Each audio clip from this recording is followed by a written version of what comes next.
Kudumbashree Malappuram digital literacy programme സാങ്കേതിക സാക്ഷരതാ പരിപാടിയുടെ 3ാം ഭാഗത്തിലേക്ക് ഏവർക്കും ഹൃദ്യമായ സ്വാഗതം.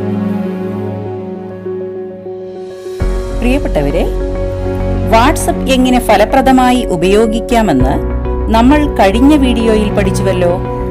ഇനി ഇമെയിൽ എന്തെന്നും അത് എന്തിന് എങ്ങനെ ഉപയോഗിക്കുന്നുവെന്നും പഠിക്കാം.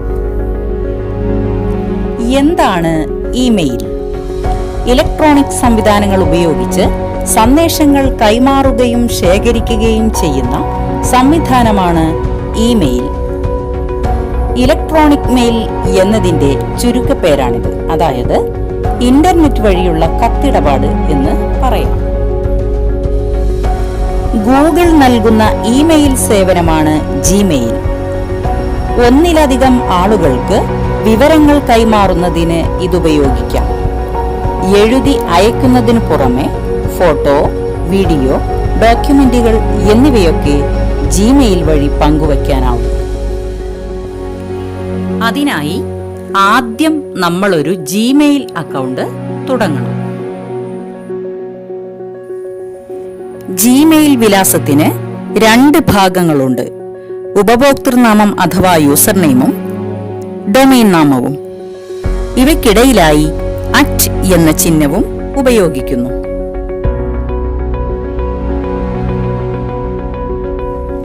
ഇനി ജിമെയിൽ അക്കൗണ്ട് തുടങ്ങുന്നതെങ്ങനെയെന്ന് നോക്കാം.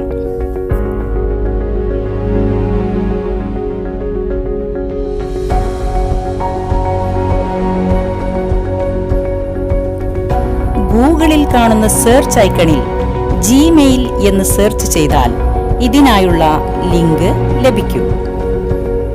അതിൽ ക്രിയേറ്റ് അക്കൗണ്ട് എന്ന ഓപ്ഷൻ നൽകി അക്കൗണ്ട് തുറക്കാം. ഇതിനായി സ്വന്തം പേര്, ജനനത്തീയതി, ഫോൺ നമ്പർ തുടങ്ങിയ വിവരങ്ങൾ നൽകണം. പേര് നൽകിയതിനു ശേഷം മെയിൽ ഐഡിയായി ഉപയോഗിക്കാൻ ഉദ്ദേശിക്കുന്ന ഒരു യൂസർ നെയിമും നൽകണം. ഒരു ഉദാഹരണം ശ്രദ്ധിക്കൂ.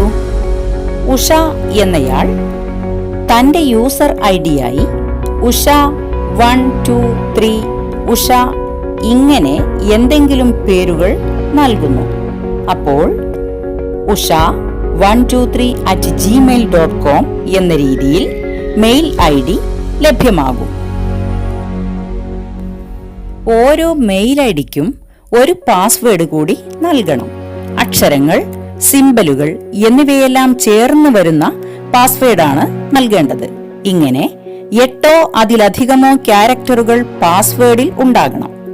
ഉദാഹരണം ABCDEF#1. ഈ യൂസർ ഐഡിയും പാസ്വേഡും ഉപയോഗിച്ചാണ് പിന്നീട് നമ്മുടെ അക്കൗണ്ട് ഉപയോഗിക്കാനാവൂ. ഈ പാസ്വേഡ് രഹസ്യമായി സൂക്ഷിക്കണം. ഇനി എങ്ങനെയാണ് മെയിൽ അയക്കുന്നതെന്ന് നോക്കാം.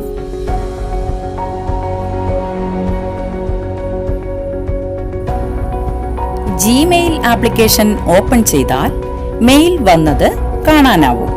സ്ക്രീനിന്റെ താഴെ കാണുന്ന കമ്പോസ് എന്ന ഓപ്ഷൻ എടുക്കുക. പേജിലെ ഫ്രം എന്നതിൽ നിങ്ങളുടെ മെയിൽ ഐഡി കാണാം. ടു എന്നതിൽ ആർക്കാണോ മെയിൽ അയക്കേണ്ടത് അവരുടെ മെയിൽ ഐഡി ടൈപ്പ് ചെയ്യണം. ഒന്നിലധികം മെയിൽ ഐഡികളും നൽകാം. സബ്ജക്റ്റ് എന്ന സ്ഥലത്ത് മെയിൽ അയക്കുന്നത് എന്തിനെ കുറിച്ചാണ് എന്ന് രേഖപ്പെടുത്തുക.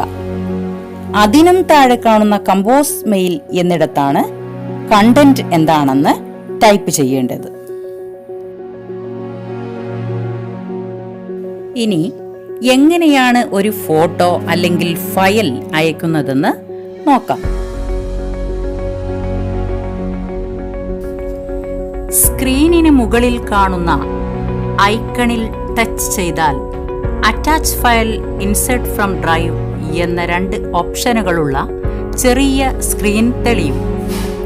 അതിൽ അറ്റാച്ച് ഫയൽ ടച്ച് ചെയ്യുക. സ്ക്രീനിൽ ഫോട്ടോസ്, ഗാലറി, ഡ്രൈവ് തുടങ്ങിയവ കാണാം. ഫോട്ടോസ് ടച്ച് ചെയ്താൽ ഡിവൈസ് ഫോൾഡേഴ്സുകൾ കാണാം. WhatsApp image, video, screenshot, camera തുടങ്ങിയവ. അതിൽ വാട്സപ്പ് ഇമേജ് ടച്ച് ചെയ്യുക.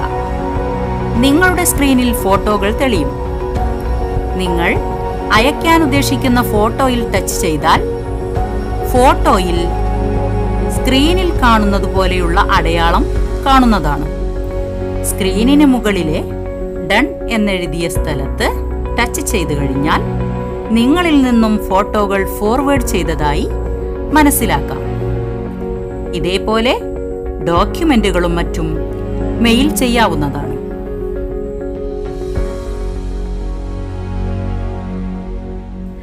പറഞ്ഞ കാര്യങ്ങളെല്ലാം മനസ്സിലായി കാണുമെന്ന് വിശ്വസിക്കുന്നു. ഇനി അടുത്ത വീഡിയോയിൽ ഓൺലൈൻ മീറ്റിംഗുകൾ നടത്തുന്നത് എങ്ങനെയെന്ന് പഠിക്കാം.